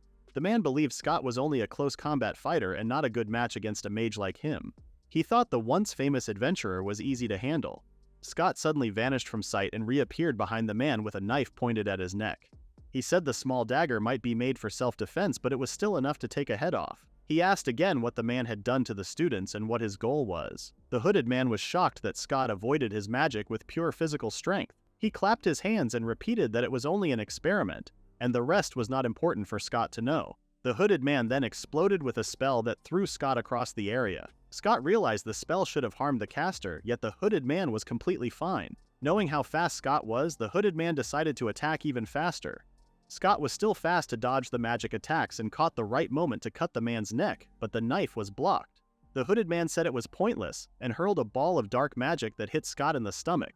The force sent Scott flying to the far end of the hallway. The hooded figure said a former adventurer like Scott never stood a chance and should simply give up. Scott thought about his family. He accepted that he was a former adventurer, but he was also a blacksmith who protected the people he cared about. With a flick of his fingers, several blades appeared out of thin air. The hooded man noticed the knife had split into many parts, and the blades flew at him. He dodged them and called Scott clever. Scott then found the chance to strike again. The hooded man dodged to the side, but his hood slipped slightly. On his back was a mark that Scott recognized. Outside in the academy grounds, the students tried their best to hold back the raging monsters. Someone suddenly told them to get down. Bernie rode on Al's back with a crossbow in his hands, and he fired arrows covered in a special mixture. Each shot flew toward the monsters like homing arrows and knocked them down one after another. Bernie said it was working. He had created a magical tool made from anesthetic grass, magic ore, benchwood, and iron, and its power was more than enough. He then aimed for the next targets. Lucille said she was out of magic power while keeping the defense magic active. Bernie told her and Gina to duck. Lucille felt relieved he had returned. Bernie aimed at the monster and fired more paralytic arrows. Several arrows hit the huge creature and it started to fall, but it somehow stayed awake. Bernie was surprised. The monster then let out a loud roar that forced the girls to drop to the ground. Bernie wondered why the anesthetic was not working. Someone then asked what was happening and why the monsters were suffering from a magic poison rampage. It was Professor Evans. Gina asked why the monsters acted this way when she always gave them their medicine. Evans had trouble believing what he saw. He said the magic poison medicine they had been giving the creatures was supposed to calm them and prevent diseases, according to what someone had told him. Bernie wondered who that person was. When Gina heard that, she realized the truth. She was the one who caused this disaster because she had given them the medicine. She fell to the ground and blamed herself. Lucille watched her cry for a moment and then stood up. She told Gina to look around her. Gina turned her head and saw the injured students scattered across the academy grounds. Lucille said everyone was doing their best with what they had, yet Gina was giving up so easily. She told her to stay strong if she wanted to save the monsters. She then asked Bernie to do the same thing as before, and she would use healing magic at the right moment. Gina believed the monsters were connected to her in some emotional way, and she had Lucille beside her. She slowly stood up for everyone around her. Lucille felt relieved. Gina said she would save them no matter what. She took Lucille's wand and sent her ability through it. While still inside the defensive barrier, Gina said she would try to reach the monsters again. Lucille understood and told Bernie to be ready with the anesthetic once she gave the signal. Gina used her ability and asked the monster if it could hear her. She told it to breathe slowly like before and promised she would not let it suffer anymore. She asked it to trust her. But the monster's eyes turned black again and it started to rampage. Gina realized the magic poison was blocking her voice and stopping her from reaching the monsters. She hoped they could find a way to weaken the poison. Lucille saw that the monsters had calmed a little, but the situation was still too dangerous. Her healing magic worked best when she made close contact to increase its effect. The only idea she had was to hold the barrier and heal at the same time, a double spell that she had never done before. She was unsure if she could pull it off, and even if she succeeded, the healing power would still be weaker. Even so, it was the only method she could think of. Gina reminded her that she believed in her just as Lucille believed in her. Lucille agreed as she realized she needed to trust everyone and herself. She remembered what happened earlier and found the right spot to stand so she could protect them. She cast an enhanced defense maintain spell and then told Bernie to go. Bernie fired his shots and struck the monster with several arrows. While chanting her spell, Lucille told him to leave the rest to her. She then cast heal on the arrows lodged in the monster's hide. As the healing magic flowed through the arrows, thick black mist poured out of the monster's mouth. Bernie understood what his sister had just done. Gina used the chance to speak to the monster. She apologized for causing too much pain. She knew they never wanted to lose control like this. She admitted she never had any friends before, and because of the monsters she cared for, her time at the academy felt less lonely. She asked them to let her look after them again once everything ended because they were important friends to her. Lucille promised she would stay with her. Gina smiled, and together they declared they would save the monsters. They combined their abilities and helped the monster heal and calm down. The monster finally broke free from the magic poison and fell to the ground. Gina rushed forward and hugged it as she cried in relief. Lucille also collapsed to the ground now that it was over. Bernie tapped her arm and asked for a high five. Lucille smiled and gave him one. Meanwhile, Scott recognized the mark on the hooded man's back. The man clenched his fists and suddenly moved with surprising speed, almost like a trained close combat fighter. Scott dodged his fast punch and tried to fight back with his knife. The two kept trading blows until the hooded man chose to create some distance. He showed his irritation at how persistent and troublesome Scott had been. He pulled back his hood and revealed his bald head. He admitted he never planned to get serious in this fight. He flicked his fingers and a large magic spell appeared under his feet. Thick black mist seeped out of the circle and formed something that looked like a four-winged bird. Scott believed the fight would not be any fun unless both sides got serious. The bald man prepared to end him. At that moment, the wall behind the bald man burst open. Someone used enhanced restraint to bind both the summoned creature and the bald man. The bald man said this was why he wanted to keep the principal trapped. Principal Regal stepped through the broken wall with a serious look. She demanded that he take responsibility for causing trouble in her academy. The bald man said his time had run out. Scott grew angry and wondered if he was trying to escape. The man said he had already gained enough results and that they would meet again. Scott attempted to behead him, but the man faded like dust. Before disappearing, he whispered a final farewell to Scott. In an instant, the culprit was gone. Meanwhile, Evans lowered his head and apologized. He took responsibility for everything. Gina asked if the medicine really caused the event, and Evans confirmed it was most likely the reason. He believed the repeated doses caused the rampage, although other factors might have played a part. Gina realized the medicine was not for disease prevention after all. Lucille became curious and asked how they obtained it. Evans explained that a man came to sell them a disease prevention sedative made from magic poison a while ago. He wanted them to run clinical tests on the monsters kept at their school. However, as the person in charge of monster management, Evans could not accept anything suspicious. The man then gave him a national approval document that showed the drug's effectiveness. Evans recalled that he still had it and brought out the papers with the king's signature. The document suddenly exploded in front of them. Everyone stepped back in shock. Lucille sensed that magic caused it and believed it was meant to erase the evidence. Bernie then asked who the man was. Evans explained that the man never shared his name or group, but ordinary people could not get national approval documents so easily. Evans assumed the man had ties to the government. Now that the papers were gone, they no longer had proof. Someone then appeared and said they had a good idea. It was Scott with the principal walking behind him. Lucille grew worried when she saw that Scott was injured. Scott explained that a mysterious man attacked the principal's office and was probably the same person who sold them the medicine. During the fight, he saw a mark on the man's back. He said it belonged to the kingdom's magic core. The others struggled to believe it. The principal stated that the academy suffered heavy damage, and even though Evans had no harmful intent, he could not allow him to act on his own. He needed to speak with everyone involved. Evans accepted full responsibility and promised to explain everything. As the others went to get treated, Scott called out to Bernie. He said the mysterious man knew about the Rodney Valley incident and even knew Bernie's name. He asked if Bernie noticed anyone suspicious back then. Bernie felt shocked and said he knew nothing. For now, Scott was simply relieved that Bernie was safe. Bernie then thought deeply. The monsters in Rodney Valley might not have appeared naturally, similar to what happened this time. For reasons he did not yet understand, there were people who wanted to harm families and comrades on purpose. The man also knew Bernie and might come for him again. Bernie realized he needed to grow much stronger. With a firm and steady expression, he swore to protect everyone important to him. Everyone soon shared their accounts with the principal. She thanked them and gave a short summary of what she had understood. The man who attacked and the man who offered the drug were the same person. From the skill they had all seen, there was a strong chance he came from the kingdom's magic core or another group with equal power. Scott then realized the situation might be more troublesome than they had first thought. The principal said the academy would run its own investigation and ended the meeting. Scott excused himself and left with his children. Before they stepped out, the principal called for Bernie. Scott told his son they would wait outside. Bernie stayed behind and sat down with the principal. She apologized for stopping him so suddenly. Bernie said it was fine and asked if something was wrong. The principal had heard that his weapon helped calm the rampaging monsters. Bernie explained it was not only his own strength. He said he had made a magical tool using items he had borrowed from the academy. The principal asked if she could see it. Bernie showed her the crossbow without hesitation. She smiled as she studied it and said it was a remarkable piece of work. She believed he had gained such ability from his parents. Bernie thanked her for the praise. She also mentioned that the magical tool engineer job was rare in their country. Until now, magical tools were created only by skilled mages after many years of training. Very few people reached that point, so there was still little known about magical tools. Bernie had not realized that, but he guessed he was doing something impressive. The strength of a job in this world was truly amazing.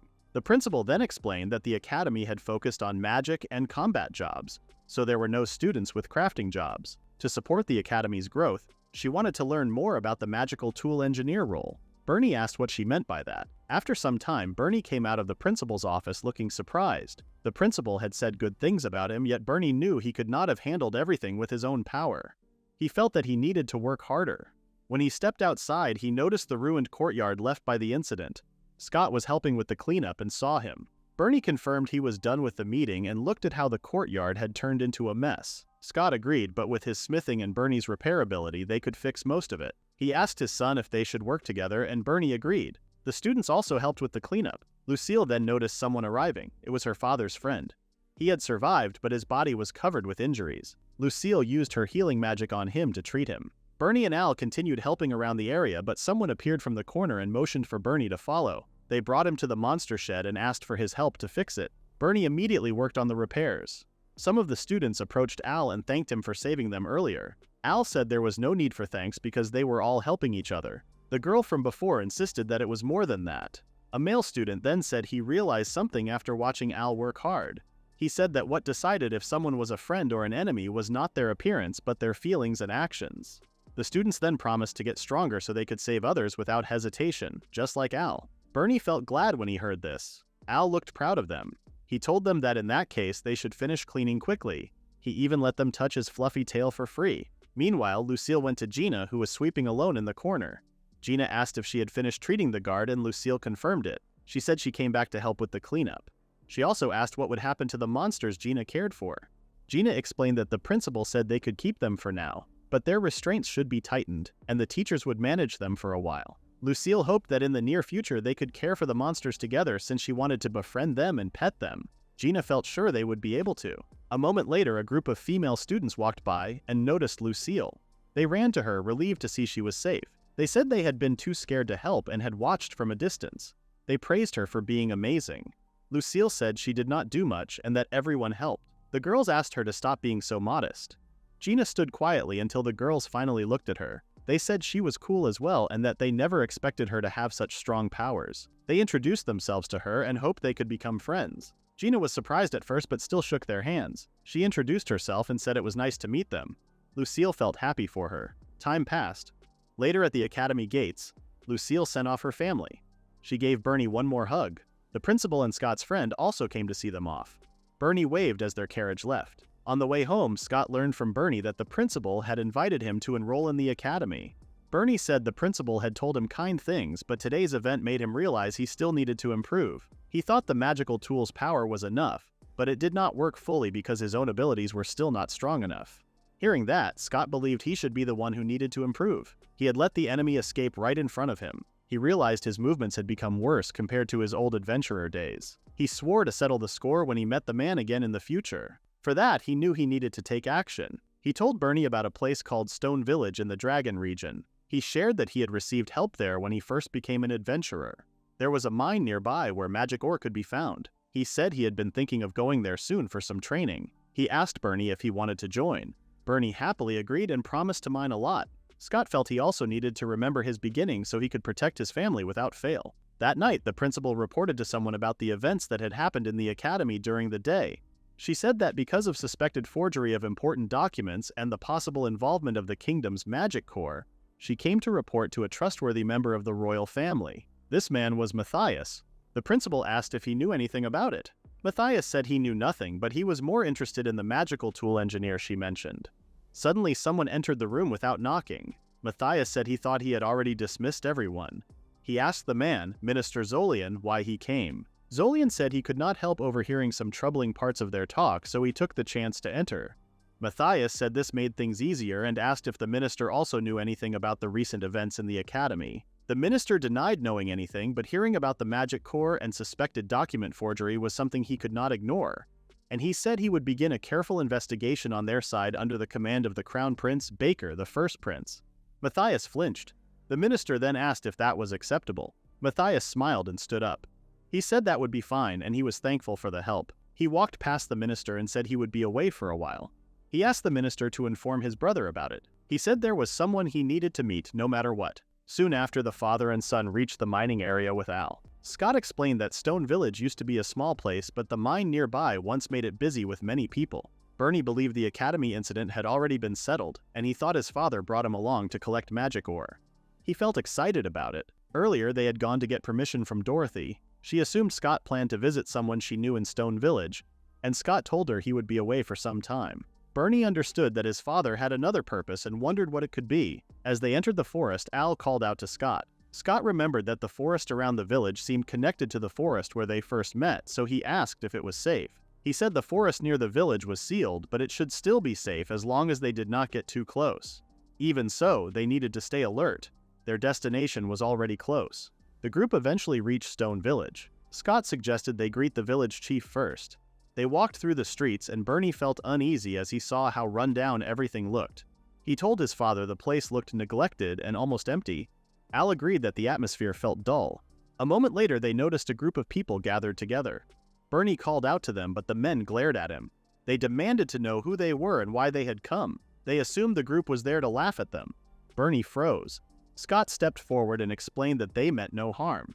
He said they came to visit Chief Zelus and asked for directions. An old man nearby reacted with surprise and stood up. He moved through the crowd and asked if the person who spoke was Scott. He looked pleased to see him. Scott said it had been a long time. The old man remarked that he could hardly believe how strong Scott had become. The men then walked away with annoyed expressions. The old man invited Scott inside and apologized for the rough villagers. Inside the house, Zelus asked if Scott had been doing well. Scott said he had already quit adventuring and now ran a blacksmith shop in the royal capital.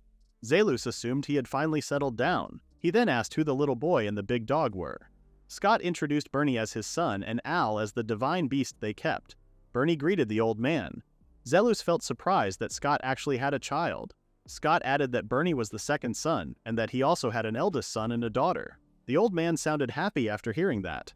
Scott then told Bernie that this old man was the village chief of Stone Village and his former master, Zelus. He said Zelus had once been an excellent adventurer and a skilled warrior who was good at attack magic. Zelus asked him to stop since he was now just an old man. Bernie finally met his father's master and now understood why his father had not been surprised by a divine beast. Zelus could see they had come a long way to visit him. He apologized for the simple state of his home and wished he could have welcomed them better. Scott commented on how different the village looked compared to before and asked what had happened. Zelus explained that 5 years ago there had been a large cave-in at the Dagon mine. Miraculously, no one died, but many people were injured. The mine was sealed off, and with the supply chain cut, people kept leaving the village. Scott could not believe such a thing had happened. Bernie, however, noticed something. Al also realized it was the same time they had met in the forest. Bernie wondered if it was just a coincidence that the incident happened at the same time in the mine connected to that forest. Zelus continued and shared how the villagers had lived on edge because of the hard situation, and hoped they could forgive the earlier rudeness. Scott told him not to worry about it. At that moment, a woman served tea while looking injured. Scott thanked her, and she quietly left. He wondered if she had also been hurt during the cave-in. Zelus explained that she had been found collapsed near the forest not long ago, and had no relatives or home to return to. He hoped they could at least continue rebuilding the village and improving their simple facilities. If things went well, they might even be able to invite a doctor to live in the village. After hearing that, Scott and Bernie looked at each other. Bernie proudly told the old man to leave the repairs to him, then ran outside. Zelus looked confused. Scott laughed and proudly told the village chief that his son was the one and only magic tool engineer. Bernie then used his power to fix the water pumps until they looked almost new.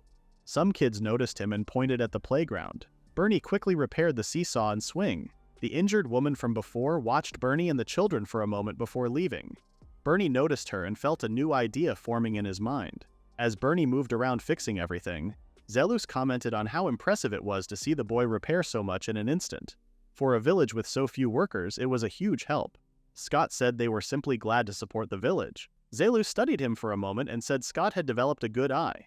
Scott asked if he truly meant it. The old man surprisingly knew Scott had not come only for a friendly visit. Scott expected him to see through his intentions. He then spoke to Zelus not as the village chief but as his master. Scott asked him to train him again.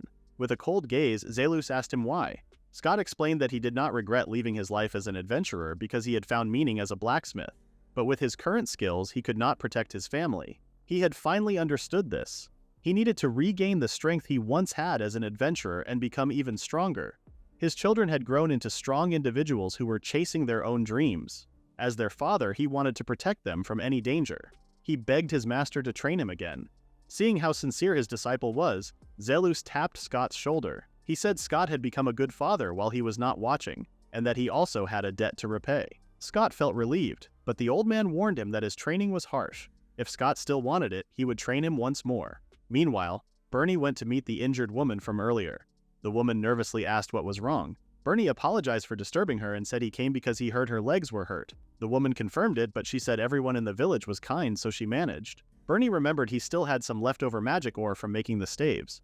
He told her he would make a tool to help with her healing, which left her confused. Bernie asked her to sit down first. He brought out bandages, magic ore, and a small bottle of potion. He used his power and the sudden glow startled the woman. In a moment, a solid cast formed. Bernie said it would double her healing speed. It was not as strong as real healing magic, but it would still help her leg recover faster. The woman thanked him. Bernie even offered to put the cast on her himself. Bernie didn't even mind the snake-patterned tattoos on her injured leg. The woman thanked him again, and said she had nothing to give in return. Bernie said it was fine, and he was simply glad that his ability could help someone. The woman froze for a short moment and then asked why Bernie had come to their village. Before he could answer, someone knocked on the nearby window. Scott stood on the other side. Bernie excused himself. The woman thanked him again, but her face suddenly turned grim. Outside, Bernie asked what happened. Scott said there was a food storehouse on the edge of the village and asked for help with carrying food. Bernie agreed, and Al did as well. Zelus thanked them for everything. The buildings were old and worn, but their food situation had improved a little. Not long ago, the Lord of the Dagon region had changed. As a start, the new Lord made sure they received food supplies. Hearing this, Scott asked if the new Lord was someone important. Zelus said yes and called the Lord a trustworthy person who put the people first. The Lord was away for an inspection, but when he returned, Zelus hoped Scott could greet him. Scott agreed since they would be staying for a while. Suddenly, someone shouted nearby. Everyone rushed toward the village entrance. A man in armor covered in blood begged his master for help. He stumbled forward and collapsed face first in front of everyone. Bernie wondered why a blood-covered soldier suddenly appeared there. He was frozen in place when he saw a badly injured soldier asking for help. Scott noticed that the soldier had walked all the way to the village with those injuries and assumed the fight had happened not too far away. Zelus suggested going out to rescue anyone still in danger and asked a nearby villager to take care of the soldier. Scott asked if they should split up to search. He said they could have Al track the smell of blood. Zelus said he already had an idea where they needed to go. With that, they all moved out together. They soon spotted a group from a distance. Zelus assumed they were the Lord's party and thought something must have happened during their inspection. Bernie then pointed out a flipped carriage. Zelus said it was the Lord's carriage and believed they were attacked by someone. As Scott unsheathed his knife, Al warned the group that the smell of human blood was strong and told them to be careful as they moved closer. The group reached the carriage and found a huge boar nearby with its tusks covered in blood and injured soldiers around it. When Bernie saw the massive monster, he realized something about it. Before he could think further, the boar kept attacking. Scott rushed forward and planned to make it fall first. He jumped above the boar and struck the back of its head. The strong impact made the beast drop to the ground. The injured soldiers were shocked. Bernie was amazed watching his father fight. Zelus saw that Scott had hit the vital point accurately, but the boar was no ordinary monster. It still looked fine despite the attack and swung its body to the side to throw Scott off. As the monster tried to attack Scott while he was left open, something pierced through its head. Scott looked to the side and saw that Bernie had fired the shot with a crossbow. Even so, the monster managed to stand again. Bernie thought the crossbow had better performance than before and believed it was now or never. He hoped the shot would work. The monster finally went silent and dropped to the ground with a heavy thud. Bernie felt relieved that it worked. A young man stepped forward and praised Bernie for his strong performance. Zelus felt relieved to see the Lord named Matthias safe. Matthias explained that they had been attacked on their way back from an inspection. Their guards were few, so the situation had been tough. When his guard defeated the monster, a thick black smoke rose from the creature and slowly faded away. Even then, Matthias struggled to believe what he had witnessed, and realized Bernie had lived up to his reputation. Bernie wondered what he meant. Matthias brought up the incidents in Rodneo Valley and at the Royal Academy, and mentioned how Bernie's name had spread in the royal capital. He never expected to meet him like this. Bernie shook his hand and asked who he was. Zelus explained that the young man was Matthias, the current lord of Stone Village and also the second prince of the Lartovar kingdom. Matthias said it was good to meet them. Scott and Bernie were stunned to meet the second prince in such a way. Soon after, they followed him to the mansion where he was staying. Bernie had not expected such a mansion on the edge of the village. It seemed like an unreliable place for a prince to stay. Matthias thanked them again for saving them from a dangerous situation. Scott said they were honored and offered to help with the soldiers if needed. The prince appreciated the offer but said he had already left the soldiers in Zelus's care, so they should be fine.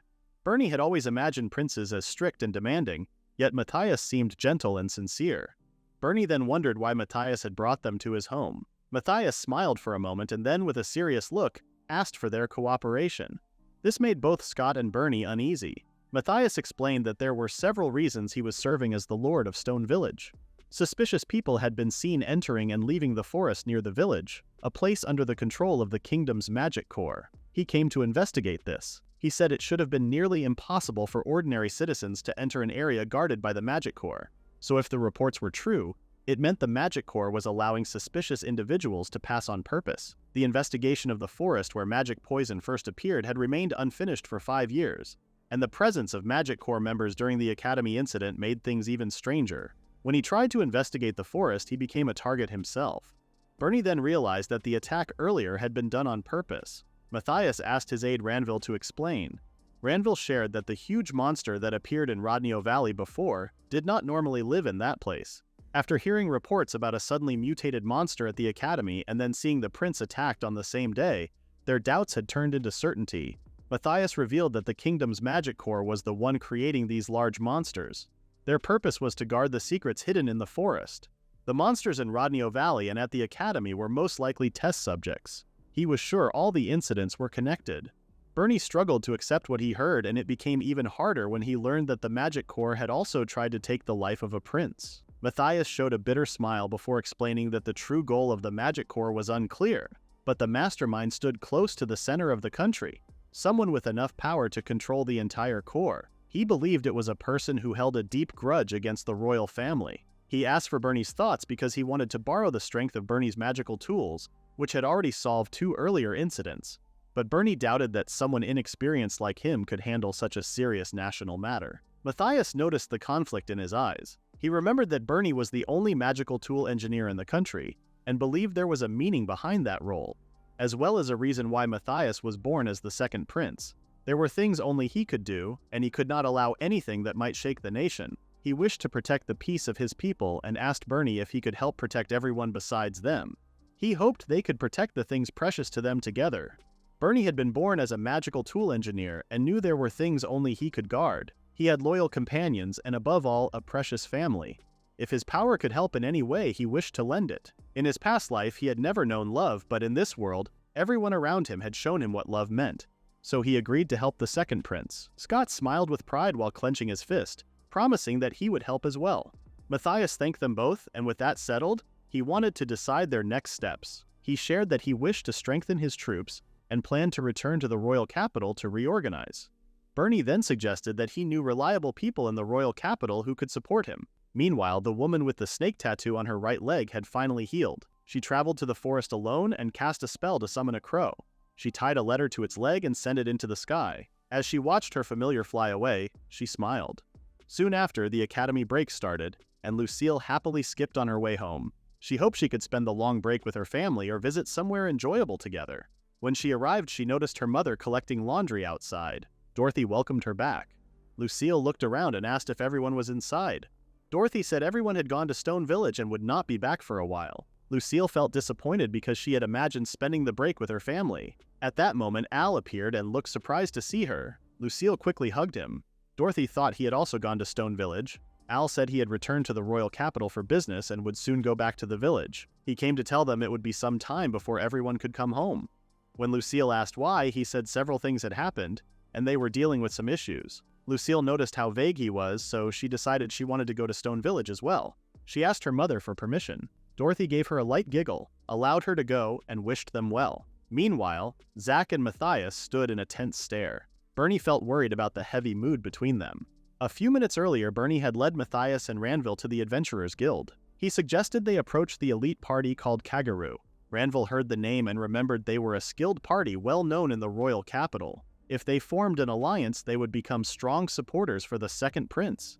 Matthias became excited at the idea. As he opened the door, Bernie warned them about Zach's rough appearance but said he was kind. However, when they entered the hall, Bernie noticed the heavy atmosphere and wondered what had happened. He called out to Zach, who quickly noticed him and the men at the entrance. Zach glared at them and told them to follow him upstairs. Matthias sat on a stool while Zach glared at him from the sofa, surrounded by the other Kagaru members. The room stayed silent until Matthias finally introduced himself and Ranville. Zach asked in a cold tone what a big figure from the country wanted from people like them. He warned that things might not go well depending on the answer. Ranville grew angry and reached for his sword. He called Zach insolent and told him to watch his words. Zach refused to back down and said they did not owe anything to country people who looked down on adventurers. He looked at the prince and asked if he was wrong. Matthias did not hesitate to agree. He said it was hard to expect courtesy from adventurers who made their living by collecting and selling magic ore that the country was supposed to manage. Bernie realized this had turned into a terrible situation. He had completely forgotten that Zach carried a strong dislike for the country. The air in the room became heavy, and everyone felt the growing tension. Matthias then explained that his earlier words were simply what other royals would say. As for him, he truly respected everyone who supported the royal capital. He said it was easy to understand that the movement of magic ore and supplies handled by adventurers helped the capital's economy stay alive. Because of that, he wanted them to talk to him as equals. Zach let out a long sigh and asked what the prince wanted. Matthias asked for cooperation from Kegaru, a group known among adventurers for both skill and results. Cliff nervously asked what kind of cooperation he meant. Matthias then told them about the recent incidents caused by the Magic Corps and the mastermind hidden deep inside the country. Joseph still believed they had no reason to get involved. Matthias said this problem was likely connected to the drop in magic ore circulation. He could not stand by and watch the royal capital fall apart while the people suffered. He said those in power only cared about the country itself and not the citizens, which frustrated him greatly. He admitted he did not have enough power to change everything. Because of that, he asked for their help. He stood up and bowed to them, asking them to lend their strength. Ranville was shocked and said a king should not lower his head to commoners. Matthias told him to stop. He said it did not matter that he was a prince at that moment. For him, this was the proper way to show respect as a human being. Zach felt surprised and ended up laughing out loud. This caught everyone in the room off guard. He said he liked the idea and chose to cooperate. Still, he had one question for the prince. Matthias told him to ask anything, so Zach asked why he wanted to protect the people. Matthias looked taken aback for a moment, but he managed to give an answer. Later, in a forest near Stone Village, Scott brought down a dozen trees with one strike. As he stared at the aftermath and his own fist, he thought he had finally understood the skill. Zelus felt impressed that Scott managed to learn it in such a short time. He said it was because of Scott's time as an adventurer and his skill as a blacksmith. He told him to set a strong example for his sons. Scott promised he would. Training ended after that, and Zelus decided to return to the village first. He told Scott to follow once things settled. Scott thanked his master, then looked up at the sky before dropping to the ground to rest. He felt like his attacks would finally reach their targets. The next step was to improve his accuracy. Right then, Zach showed up and joked about how hard Scott was working. The rest of Kegaru were also there. Scott felt surprised that Zach accepted the request since he never thought Zach would take the side of the important figures. Zach said he could not stay still after learning it was connected to the magic ore circulation and hearing that the royal capital was getting worse. He also made up his mind after hearing Matthias's answer to his question. Matthias had simply asked if a person even needed a reason to protect others. Zach thought Matthias was bold for a prince, so he felt it was worth joining him. Scott said that sounded exactly like Zach. Zach replied that young people were trying to move toward what mattered to them, so adults like them should give support from behind. Along with Cliff joining Kagaru, Lucille also came to Stone Village since she was also a magic user. Scott wore a faint smile. With Zach now leading the team, it was time for all of them to move forward. Night came, but people in the mines were still working. Bernie and the others hid behind the trees in the nearby woods. He nodded to signal the group. Scott and the rest understood. Matthias and Ranville took part as well. It was time to follow their plan. Earlier, Matthias briefed everyone about the forest investigation. He said he wanted to avoid facing the Magic Corps if possible. Ranville suggested splitting up to scout the enemy positions across the wide area. After hearing that, Lucille activated her magic. She said it would be easy with her detection magic. She used it to search for people. A large map appeared in front of her and circles formed across it. Bernie expected this level of skill from his sister. Ranville was surprised to see her use advanced magic. Lucille confirmed that many people were in the center of the forest and around the entrance of the deep mine. She sensed around 30 or even more. From the magical energy, a few seemed to be core members. Matthias understood what they needed. To learn the truth, they had to capture people who could serve as proof. It would be a problem if the targets scattered through the forest when they tried to catch them all at once. Bernie then suggested setting traps. He giggled as he reached into his magic bag, saying the items he brought might be useful. Cliff asked about the magic ore and ropes. Bernie used his power on them and formed a magical tool. Zach asked if this was the rumored magical tool. Scott asked how they would use it. Bernie told them to surround the areas filled with people using the binding rope he created. With it, the targets would not be able to escape. Zach told him to leave the trap set up to his team. Lucille would also move ahead to get a clear location of the mine. Scott would stay with her as her guard. Bernie asked everyone to do their best. Matthias smiled as he looked at Bernie. As everyone moved out, Matthias said that Bernie had many people he could trust. Bernie stayed quiet for a moment and realized something while they waited. He suggested they talk because he thought some things might be easier to share with someone like him. Matthias thanked him and patted his head. He then decided to tell Bernie one thing. Since the king's health had grown worse, Matthias and his brother became more involved in government work. They agreed that his brother, who would become king someday, would handle the main state affairs, while Matthias, the second prince, would focus on helping different regions grow again. Their work went well until the magic poison appeared 5 years earlier.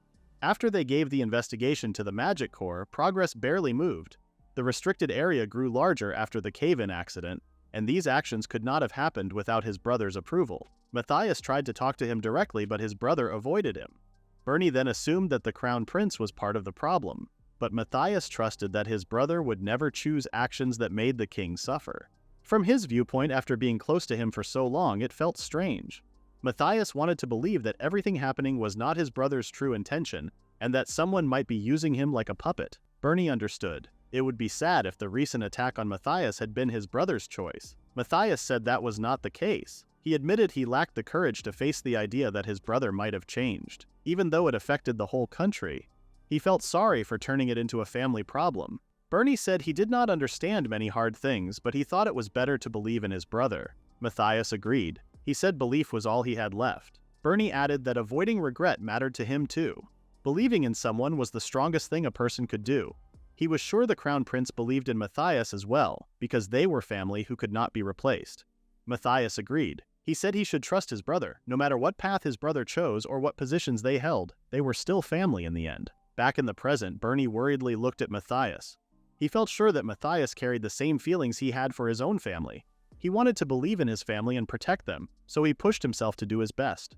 At that moment, Zach gave the signal to everyone.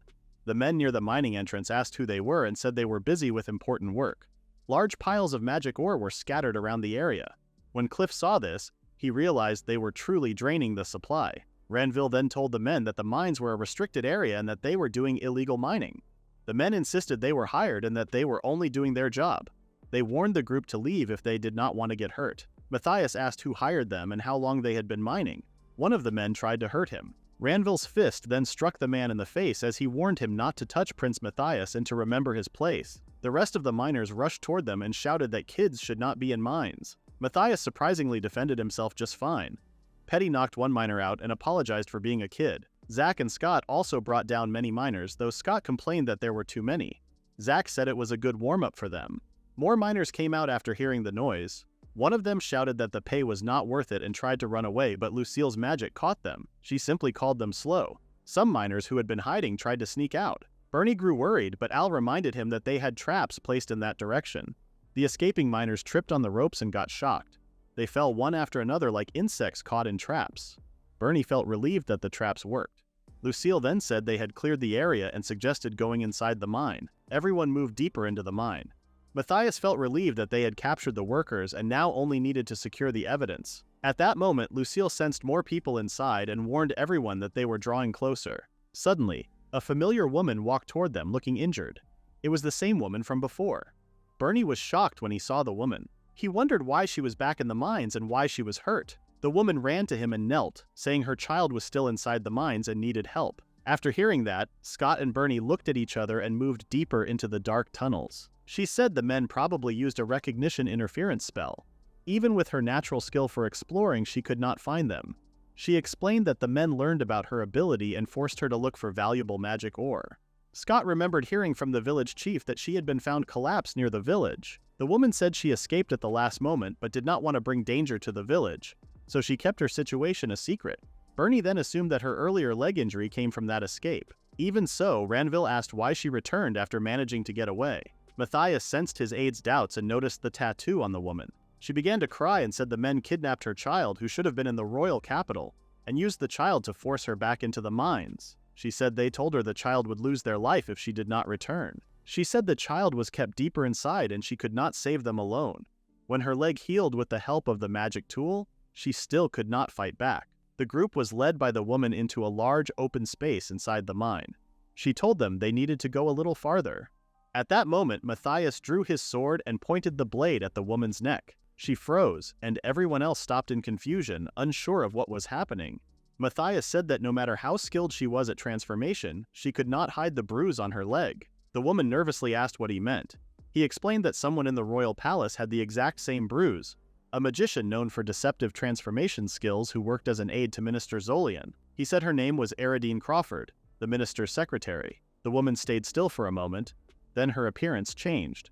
She admitted to herself that the prince figured her out and felt frustrated because she had been close to fooling them. Ranville was shocked as he recognized her disguise. Bernie realized everything had been a trick. Eridine asked if they were really wondering what she had been planning. She said her plan was to kill them for getting involved with Zolian and for digging into matters that did not concern them. This made Matthias understand that Zolian truly played a role in these events. Eridine said it was fine to reveal it since she planned to get rid of them anyway. She said it was her small parting gift before they entered the afterlife. She admitted she had been managing the men mining the great magic ore. When Matthias became the lord of the territory, she had no choice but to disguise herself and watch the village closely. All she needed to do was lure them inside and finish her work. If they had not noticed anything, their deaths would have been quick and without pain. She called them unlucky. She laughed at Matthias for failing to become king and for relying on a young companion who paid too much attention to bruises. Bernie asked about the child she claimed had been captured. Eridine smiled and said that part was true. She snapped her fingers and the ground shook. A huge snake monster rose from below, which she introduced as her child. She ordered it to devour everyone. The monster rushed toward Bernie and the others. Zack calmly told everyone to move. Cliff and the others charged forward, attacked the monster, and managed to injure it. Bernie encouraged them to keep going. However, Joseph noticed something strange. Barriers appeared around the snake monster's body. Cliff's strikes no longer worked and even sent him flying back. Lucille said the monster seemed to create a barrier around its surface through its will. She did not expect it to be capable of that. Eridine laughed at them and said it was useless to try cutting the monster. She found their efforts foolish. Zack decided to take action. The monster rushed toward him, and he swung his fist and punched the monster's head. He used a simple, blunt attack to bring it down. The monster fell to the ground with a heavy thud. Eridine told them to wait for a moment, but Ranville ignored her and sent a sword slash toward her. She barely moved away in time, and the blade cut her cheek. Ranville insisted she should come quietly. Eridine called him an uptight lackey and complained about how he had always acted full of himself and irritating. At that moment, the snake monsters stood back up. Zack found this interesting. One of the monsters gathered something in its mouth. Lucille sensed danger and told everyone to move back. The monster released a breath attack and they all realized it was fire. Flames spread across the area and trapped everyone. Joseph said they would not last long if the flames kept building in a narrow place like that. Still, Lucille saw an advantage because they now understood the monster's attribute. She used her ice magic to freeze the huge snake, but the ice melted quickly because of the monster's high temperature. She and Joseph knew they needed another plan. Bernie disagreed. It was not that they had no choices left. There was plenty of great magic ore nearby. But to use his method, they needed to stop the monster's movements and handle the flames. Al warned that the entrance was getting blocked by falling debris. At the same time, Bernie felt the temperature rising and they were running out of time. Then Lucille and Cliff patted his back. They told him to leave the flames to them and that they would buy him time if needed. They said they were with him for that reason. Bernie realized there was no time left to think. The situation was turning against them, but he had his companions with him. He asked them to lend him their strength. No matter how difficult the fight was and no matter how strong the enemy stood, he believed they would defeat their foes together.